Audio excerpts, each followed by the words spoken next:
In this world, nothing is certain except death and taxes. That saying, probably as old as civilization itself, and you're reminded of it every April. Business is booming. One of the few times I've ever been able to say that. My job is to collect taxes for the Roman Empire. But there's not much to collect in Bethlehem. Most of the people here are poor. You see, we live in Nowheresville. We aren't located on a trade route like other cities. We aren't a tourist destination like other cities. We don't even have a restaurant to speak of, or hotels for that matter. In Nowheresville, I tell you. But what we do have, death and taxes. Even by ancient standards, there were few people in Bethlehem the night of Jesus' birth. A few hundred people within a few hundred yards of the biggest event in history, and none of them knew it.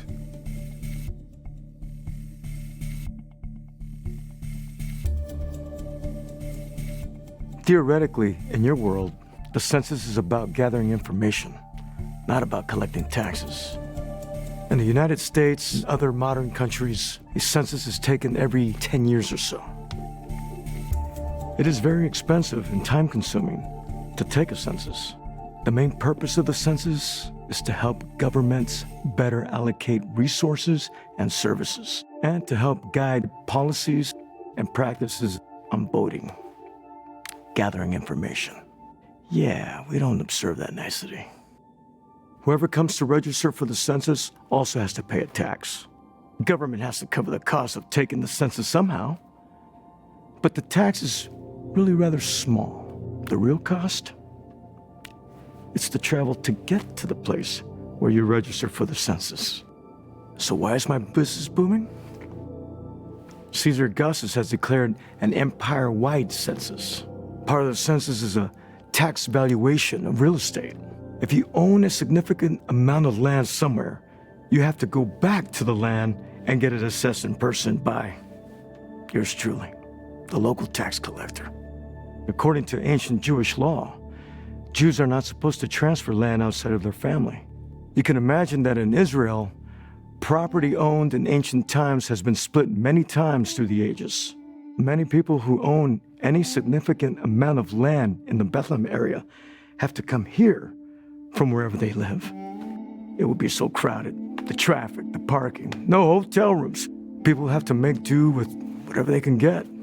It's a real blessing if you can actually have a close relative in town who feels obligated to house you. And for the rest, well, sleeping outside in caves, barns, open fields, whatever. A citizen of Bethlehem, it costs him nothing. He doesn't have to travel. In fact, might even make a handsome profit by renting out a room to desperate travelers. Like this Galilean couple I met. They traveled 100 miles just to get here. Took them well over a week. And she was so pregnant, could give birth at any second. They got to resent having to come all the way to Bethlehem just for the census. Poor girl, she was about to pop. Desperate for a place that they might have to pay all they have in this life just to get a room for a few nights. They have no reason to come to Nowheresville other than the census. Weeks off work, travel costs, the hardship of travel. They must hate the Roman government. And me. And if it rains tonight, hate us even more. Probably wish they could be in a warm house in their hometown, friends and family around to celebrate the birth of their child.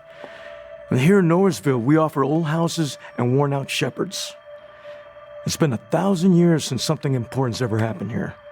And I bet it's another 1,000 years until anything else happens again. Emperor Augustus takes a census for the same reason that your government takes them. Information. I use the information to make sure I collect enough taxes to cover what the emperor expects. In most countries, Augustus could use the census to estimate the number of men available to be drafted into the military. That doesn't matter in Israel because Augustus has agreed to exempt Jewish men from being forced to serve in the Roman army. That is why the Galilean man with the pregnant wife is here. If he wasn't exempt, he would likely be in the army and would not have a wife. The Jews aren't exactly fond of their Roman overlords, always itching for things to change. In Israel, Augustus can use the census to count the number of men he might have to face in a rebellion. Since the Jewish men aren't dying from military service, and the people want to have many children, the population grows much faster in Israel than in other countries of the Roman Empire. The information will be used to estimate population growth and future taxes. Using the information of the census, the Romans could more easily determine who is involved in the rebellion and how best to punish their families. The census info will be used to split up pieces of the country to local rulers. Right now, King Herod rules virtually all of the country, but he isn't likely to live much longer. He has been known to kill his own children, but those who survive will certainly want to rule over as much of the land as they can after his death. It is highly likely that Herod's heirs will have to travel to Rome to secure their right to rule. You can be assured that they will have to commit to Augustus the amount of taxes they will be able to collect. If they commit to too many taxes, they might not be able to fulfill their commitment. If they don't commit to enough, the emperor will give the land to somebody else to administer. A two-edged sword for sure. That poor Galilean and his wife are just a cog in the wheel. The cost and annoyance of coming to Bethlehem most likely dominates their whole world. Yet they are just a tiny piece of a tiny puzzle in keeping the vast empire running. Although I'm making a lot of money during the census, it seems like it costs way more than the benefit it will provide. I mean, something's different. Something's up. I mean, this feels like... Oh, I don't know, I can't put my finger on it. Like maybe somehow the Romans didn't cook this up. You know, it's like pieces moving around in a chessboard, you know? People moving to places at specific points in time. Like someone upstairs is doing this. I mean, God maybe. A much bigger picture than I can see for sure. The prophet Micah says, though Bethlehem is a small clan, a ruler over Israel will come out of it. Emperor Augustus, ruler of the world. You better watch it. His census could be setting up his own replacement. You never know anything for sure, except for death and taxes.